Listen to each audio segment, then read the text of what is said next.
My name is Nola Haynes, and today I am going to talk about national security and intersectionality from a personal perspective.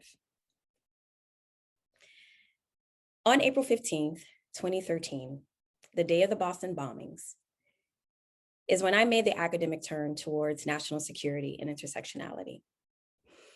April 15th does not resonate with many Americans because that terrorist attack did not have the same domestic and global impact as 9/11. Well, I am here to tell you that if you lived in Boston or in the surrounding areas on April 15th through April 19th, you felt it.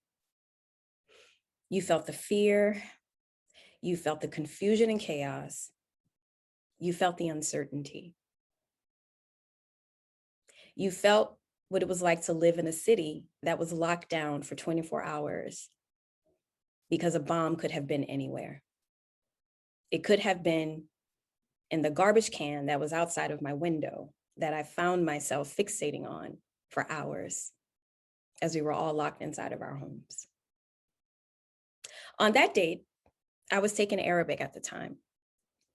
I was in the library meeting with my Arabic teaching fellow when everyone's cell phone started ringing, buzzing, pinging. It was insane.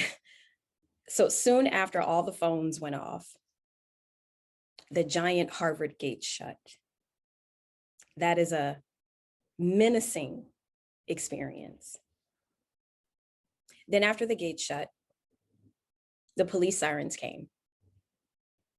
Following the sirens, police began shouting commands through megaphones. Within an instant, safe Harvard Square became a target. And everyone in the vicinity is just running around trying to find safety while also trying to grasp the enormity of this clear and present threat. Ironically, on April 15, 2013, the bombings turned me into a threat. My roommate started to wonder, why is she taking Arabic?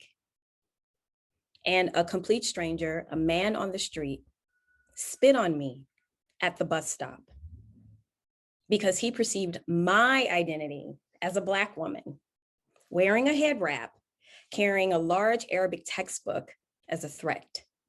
So he felt emboldened to physically assault me. But why? The answer is my intersecting identities: Black, female, Harvard educated, and multilingual clearly offended this man who spit on me. My identity threatened his positionality. So in turn, his identity told him that he had the right to assault me with his bodily fluids. Within the span of 4 days, from the date of the actual bombings to when the police officer was killed at MIT, to the date of the siege, I began wondering, how does identity become a threat? From that day on, I dove deeply into understanding the processes of how identities are constructed via othering, racism, xenophobia, and anti-Blackness. So fast forward 3 years, I began studying terrorism and identity in a doctoral program. I knew April 15th altered my academic trajectory, but I did not fully grasp to what extent until the 2016 travel ban. When the ban happened in 2016, suddenly all the things I studied inside of terrorism pivoted towards national security policymaking.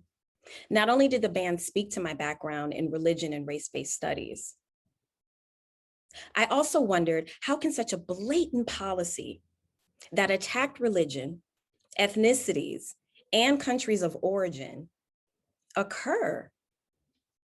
I became obsessed with this question, especially once that policy was codified in 2017 by the Supreme Court, even though the lower courts blasted its explicit bias against majority Muslim countries.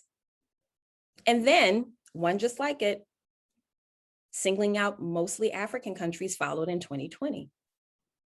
How? Why? It is here in the space of questioning how decision makers conceive of, design, and implement policy that intersectionality can help. Let's go back to the man who spit on me at the bus stop. What about my identity threatened him? What about his identity that allowed him to assault me, then casually walk away while others just watched? Intersectionality tells us that it is the multiplicity of identities that show up at any given time. So I cannot just say a white man spit on me. What else about that man's identity that caused him to view me as a threat? Could it be that he saw an opportunity to strip my power away by humiliating me and to some degree, putting me in my proverbial place? I don't know the answer to that. Who knows? What is known is that I did feel powerless, unprotected, and humiliated.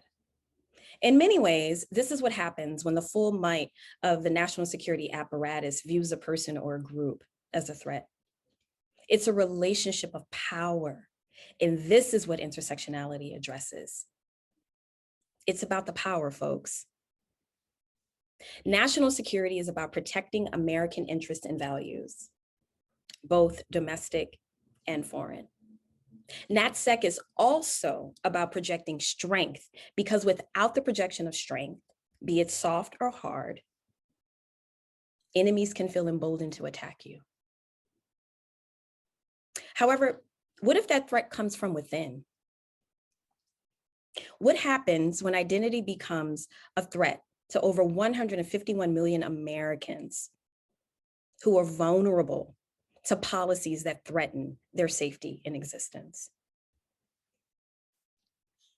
That's a huge question that I do not have time to fully unpack, but these are some of the things that I think about at night. In conclusion, I will say this: national security protects us from the boogeyman, both seen and unseen.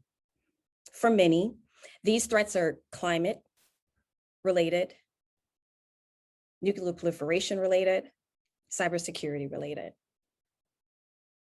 For me, and for many who look like me in my shared communities, when I close my eyes at night, my existential fears do not stem from a country nuking us. It comes from the process of racism that allowed that man to spit on me and to get away with it. It is the process of racism that allowed insurrectionists to attack our country on 1/6 and get away with it. So for me, my national security boogeyman is racism. Thank you.